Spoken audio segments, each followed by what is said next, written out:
ನಮಸ್ಕಾರ. ಭಾರತದಲ್ಲಿ ಅದೆಷ್ಟೋ ಪವಿತ್ರ ಯಾತ್ರಾ ಸ್ಥಳಗಳಿವೆ.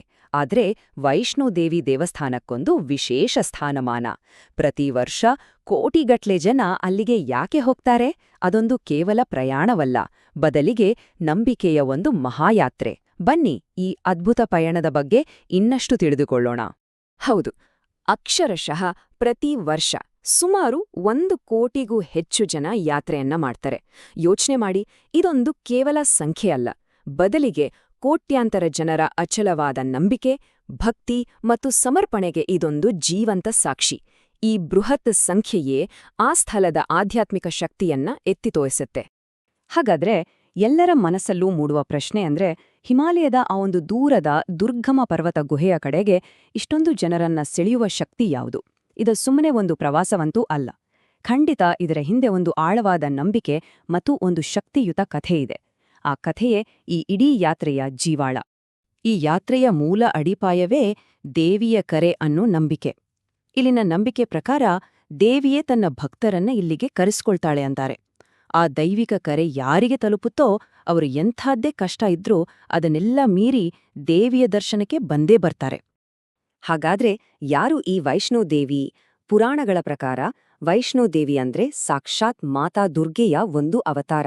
ಜಗತ್ತಿನಲ್ಲಿ ದುಷ್ಟ ಶಕ್ತಿಗಳು ಹೆಚ್ಚಾದಾಗ ಅವರಿಂದ ಮಾನವಕುಲವನ್ನ ರಕ್ಷಿಸಲಿಕ್ಕಾಗಿ ದೇವಿ ಈ ರೂಪದಲ್ಲಿ ಅವತರಿಸಿದಳು ಅಂತ ನಂಬಲಾಗಿದೆ.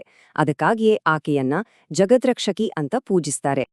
ಆ ಗುಹೆಯೊಳಗೆ ದೇವಿಯು ಒಂದಲ್ಲ 3 ಪ್ರಬಲ ಶಕ್ತಿಗಳ ರೂಪದಲ್ಲಿ ನೆಲೆಸಿದ್ದಾಳೆ. ಮಹಾಕಾಳಿಯಾಗಿ ಶಕ್ತಿ ಮತ್ತು ರಕ್ಷಣೆಯನ್ನ ನೀಡಿದ್ರೆ, ಮಹಾಲಕ್ಷ್ಮಿಯಾಗಿ ಸಂಪತ್ತು ಮತ್ತು ಸಮೃದ್ಧಿಯನ್ನ ಕರುಣಿಸ್ತಾಳೆ. ಇನ್ನು ಮಹಾಸರಸ್ವತಿಯಾಗಿ ಜ್ಞಾನ ಮತ್ತು ವಿವೇಕವನ್ನ ದಯಪಾಲಿಸ್ತಾಳೆ. ಅಂದ್ರೆ ಭಕ್ತರು ಈ 3 ದೈವಿಕ ಶಕ್ತಿಗಳ ಆಶೀರ್ವಾದವನ್ನ ಒಂದೇ ಕಡೆ ಪಡೆಯಲು ಇಲ್ಲಿಗೆ ಬರ್ತಾರೆ. ಸರಿ, ದೇವಿಯ ಆಧ್ಯಾತ್ಮಿಕ ಹಿನ್ನೆಲೆಯನ್ನ ತಿಳಿದುಕೊಂಡ ಮೇಲೆ ಈಗ ಯಾತ್ರೆಯನ್ನ ಶುರು ಮಾಡೋದು ಹೇಗೆ ಅಂತ ನೋಡೋಣ. ಈ ದೈವಿಕ ಪ್ರಯಾಣ ಎಲ್ಲಿಂದ ಮತ್ತು ಹೇಗೆ ಪ್ರಾರಂಭವಾಗುತ್ತೆ ಅನ್ನೋದನ್ನ ಅರಿಯೋಣ ಬನ್ನಿ. ಎಲ್ಲಾ ಯಾತ್ರಿಕರ ಪ್ರಯಾಣ ಶುರುವಾಗೋದೇ ಕಟ್ರಾ ಎಂಬ ಪಟ್ಟಣದಿಂದ. ತ್ರಿಕುಟ ಬೆಟ್ಟಗಳ ತಪ್ಪಲಿನಲ್ಲಿರುವ ಈ ಪಟ್ಟಣವೇ ಯಾತ್ರೆಯ ಆರಂಭಿಕ ಕೇಂದ್ರ. ಇಲ್ಲಿಂದಲೇ ಭಕ್ತರು ತಮ್ಮ ದೈಹಿಕ ಮತ್ತು ಆಧ್ಯಾತ್ಮಿಕ ಪ್ರಯಾಣವನ್ನ ಒಟ್ಟಿಗೆ ಆರಂಭ ಮಾಡ್ತಾರೆ. ದೇವಸ್ಥಾನವನ್ನು ತಲುಪಲು ಮುಖ್ಯವಾಗಿ 3 ದಾರಿಗಳಿವೆ. ಮೊದಲನೆಯದು 12 ಕಿಲೋಮೀಟರ್ ಕಾಲ್ನಡಿಗೆ. ಇದನ್ನ ಭಕ್ತರು ಒಂದು ಆಧ್ಯಾತ್ಮಿಕ ಸಾಧನೆ ಅಂತಾನೆ ಭಾವಿಸ್ತಾರೆ. ಎರಡನೆಯದು ನಡೆಯಲು ಕಷ್ಟಪಡುವವರಿಗಾಗಿ ಕುದುರೆ ಸವಾರಿ. ಇನ್ನು ಸಮಯ ಕಡಿಮೆ ಇರುವವರು ಅಥವಾ ವಯಸ್ಸಾದವರಿಗಾಗಿ ಹೆಲಿಕಾಪ್ಟರ್ ಸೌಲಭ್ಯ ಕೂಡ ಇದೆ. ಪ್ರತಿಯೊಂದು ಮಾರ್ಗವೂ ತನ್ನದೇ ಆದ ಒಂದು ವಿಶಿಷ್ಟ ಅನುಭವವನ್ನು ನೀಡುತ್ತೆ. ಈಗ ನಾವು ಕಾಲ್ನಡಿಗೆ ಯಾತ್ರೆಯ ಬಗ್ಗೆ ಸ್ವಲ್ಪ ಗಮನ ಹರಿಸೋಣ. ಈ 12 ಕಿಲೋಮೀಟರ್ ದಾರಿ ಹತ್ತೋದು ಅಂದ್ರೆ ಸುಮ್ನೆ ಅಲ್ಲ. ಇದೊಂದು ದೈಹಿಕ ಸವಾಲು ಮಾತ್ರ ಅಲ್ಲ, ಒಂದು ದೊಡ್ಡ ಆಧ್ಯಾತ್ಮಿಕ ಸಾಧನೆ ಕೂಡ ಹೌದು. ಈ ಹಾದಿಯಲ್ಲಿ ಸಾಗೋದೇ ಒಂದು ರೀತಿಯ ತಪಸ್ಸು ಅನ್ನೋದು ಭಕ್ತರ ಭಾವನೆ. ದೇವಸ್ಥಾನ ಇರೋದು ಸಮುದ್ರ ಮಟ್ಟದಿಂದ ಬರೋಬ್ಬರಿ 1584 ಮೀಟರ್, ಅಂದ್ರೆ ಸುಮಾರು 5200 ಅಡಿ ಎತ್ತರದಲ್ಲಿ. ಅಬ್ಬಾ, ಈ ಎತ್ತರವೇ ಈ ಪ್ರಯಾಣದ ದೈಹಿಕ ಸವಾಲು ಎಂಥದು ಅಂತ ನಮ್ಗೆ ಅರ್ಥ ಮಾಡಿಸ್ತೆ. ಇದನ್ನ ಹತ್ತಿ ದೇವಿಯ ದರ್ಶನ ಮಾಡೋದು ಭಕ್ತರ ಸಂಕಲ್ಪಕ್ಕೆ ಒಂದು ದೊಡ್ಡ ಪರೀಕ್ಷೆ ಇದ್ದಾಗೆ. ಈ ಎತ್ತರಕ್ಕೆ ಒಂದು ಆಳವಾದ ಆಧ್ಯಾತ್ಮಿಕ ಅರ್ಥ ಕೂಡ ಇದೆ. ಈ ದೈಹಿಕ ಆರೋಹಣ ಅಂದ್ರೆ ಬೆಟ್ಟ ಹತ್ತೋದು ಭಕ್ತನ ಆಂತರಿಕ ಮತ್ತು ಆಧ್ಯಾತ್ಮಿಕ ಉನ್ನತಿಯ ಸಂಕೇತ. ಅಂದ್ರೆ ಇಡೋ ಪ್ರತಿಯೊಂದು ಹೆಜ್ಜೆಯೂ ಅಹಂಕಾರವನ್ನ ಬಿಟ್ಟು ದೈವತ್ವದ ಕಡೆಗೆ ಸಾಗುವ ಪ್ರತೀಕ ಅಂತ ನಂಬಲಾಗುತ್ತೆ. ಈ ಯಾತ್ರೆಯನ್ನ ನಾವು 3 ಮುಖ್ಯ ಹಂತಗಳಾಗಿ ನೋಡಬಹುದು. ಕಟ್ರಾದಿಂದ ಪ್ರಾರಂಭವಾಗಿ ಯಾತ್ರಿಕರು ಅರ್ಧಕುವಾರಿ ಅನ್ನೋ ಒಂದು ಮಧ್ಯಂತರ ಗುಹೆಯನ್ನ ತಲುಪ್ತಾರೆ. ಅಲ್ಲಿಂದ ಮುಂದೆ ಸಾಗಿ ಕೊನೆಯದಾಗಿ ಭವನ ಅಂದ್ರೆ ಅಪವಿತ್ರ ಗುಹೆಯನ್ನ ಸೇರ್ತಾರೆ. ಈ ಇಡೀ ಮಾರ್ಗವೇ ದೈವತ್ವದ ಕಡೆಗೆ ಸಾಗುವ ದಾರಿ. ಎಲ್ಲಾ ಕಷ್ಟಗಳನ್ನೂ ಸಹಿಸಿಕೊಂಡು ಯಾತ್ರಿಕರು ತಮ್ಮ ಗಮ್ಯಸ್ಥಾನವಾದ ಆ ಪವಿತ್ರ ಗುಹೆಯನ್ನ ತಲುಪಿದಾಗ ಅಲ್ಲಿನ ವಾತಾವರಣವೇ ರೋಮಾಂಚನಕಾರಿ. ಆ ಗರ್ಭಗುಡಿಯೊಳಗೆ ಕಾಲಿಟ್ಟಾಗ ಸಿಗುವ ಅನುಭವ ಇದೆಯಲ್ಲ, ಅದೇ ಈ ಇಡೀ ಯಾತ್ರೆಯ ಸಾರ್ಥಕ ಕ್ಷಣ. ಇಲ್ಲಿರೋ ಅತ್ಯಂತ ವಿಶಿಷ್ಟವಾದ ಅಂಶ ಏನು ಗೊತ್ತಾ? ಗರ್ಭಗುಡಿಯೊಳಗೆ ಬೇರೆ ದೇವಸ್ಥಾನಗಳಂತೆ ದೇವಿಯ ಯಾವುದೇ ಮಾನವ ನಿರ್ಮಿತ ವಿಗ್ರಹಗಳಿಲ್ಲ. ಬದಲಾಗಿ 3 ನೈಸರ್ಗಿಕ ಕಲ್ಲಿನ ರಚನೆಗಳಿವೆ. ಇವನ್ನೇ ಪಿಂಡಿಗಳು ಅಂತ ಕರೆಯೋದು. ಈ ಸ್ವಯಂಭೂ ಪಿಂಡಿಗಳೇ ಮಹಾಕಾಳಿ, ಮಹಾಲಕ್ಷ್ಮಿ ಮತ್ತು ಮಹಾಸರಸ್ವತಿಯ ಸ್ವರೂಪಗಳು. ಈ ಯಾತ್ರೆಯ ಅಂತಿಮ ಮತ್ತು ಪ್ರಮುಖ ಗುರಿಯೇ ದರ್ಶನ.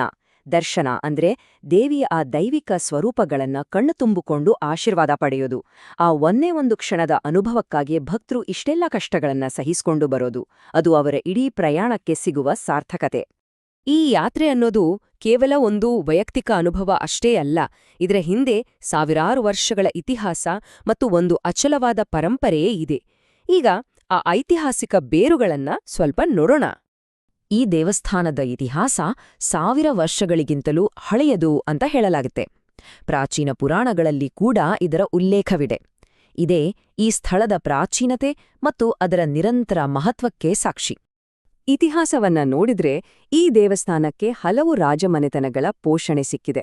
ಪ್ರಾಚೀನ ಕಾಲದಿಂದ ಹಿಡಿದು ಮೊಘಲರು, ಡೋಗ್ರಾ ರಾಜರು ಮತ್ತು ವಿಶೇಷವಾಗಿ ಮಹಾರಾಜ ಗುಲಾಬ್ ಸಿಂಗ್ ಅವರವರೆಗೆ ಈ ದೇಗುಲಕ್ಕೆ ನಿರಂತರವಾಗಿ ರಾಜಾಶ್ರಯ ಸಿಕ್ಕಿದೆ. ನಂತರ 1986ರಲ್ಲಿ ಶ್ರೀ ಮಾತಾ ವೈಷ್ಣೋದೇವಿ ಶ್ರೈನ್ ಬೋರ್ಡ್ ಸ್ಥಾಪನೆಯಾದ ಮೇಲೆ ಇದರ ನಿರ್ವಹಣೆ ಸಂಪೂರ್ಣವಾಗಿ ಆಧುನಿಕ ಮತ್ತು ವ್ಯವಸ್ಥಿತವಾಯಿತು. ಇಂದು ಈ ಶ್ರೈನ್ ಬೋರ್ಡ್ ಯಾತ್ರಿಕರಿಗೆ ಬೇಕಾದ ಎಲ್ಲಾ ಸೌಲಭ್ಯಗಳನ್ನ, ಭದ್ರತೆಯನ್ನ ಮತ್ತು ಮೂಲ ಸೌಕರ್ಯವನ್ನ ಅಚ್ಚುಕಟ್ಟಾಗಿ ಒದಗಿಸುತ್ತಿದೆ. ಇದರಿಂದಾಗಿಯೇ ಪ್ರತಿ ವರ್ಷ ಕೋಟ್ಯಾಂತರ ಜನರು ಯಾವುದೇ ಅಡೆತಡೆಯಿಲ್ಲದೆ ಸುಗಮವಾಗಿ ದೇವಿಯ ದರ್ಶನವನ್ನ ಪಡೆಯಲು ಸಾಧ್ಯವಾಗುತ್ತಿದೆ. ಹಾಗಾಗಿ ವೈಷ್ಣೋದೇವಿ ಯಾತ್ರೆ ಅನ್ನೋದು ಕೇವಲ ಒಂದು ಧಾರ್ಮಿಕ ಪ್ರಯಾಣ ಅಲ್ಲ, ಅದೊಂದು ಇತಿಹಾಸ, ಭೂಗೋಳ, ಭಕ್ತಿ ಮತ್ತು ಸಂಸ್ಕೃತಿಯ ಅದ್ಭುತ ಸಂಗಮ. ಈ ಯಾತ್ರೆ ಮಾಡೋವರಿಗೆ ಇದು ಜೀವನವನ್ನೇ ಬದಲಾಯಿಸಬಲ್ಲ ಒಂದು ಪರಿವರ್ತನಾಶೀಲ ಅನುಭವವನ್ನ ನೀಡುತ್ತೆ.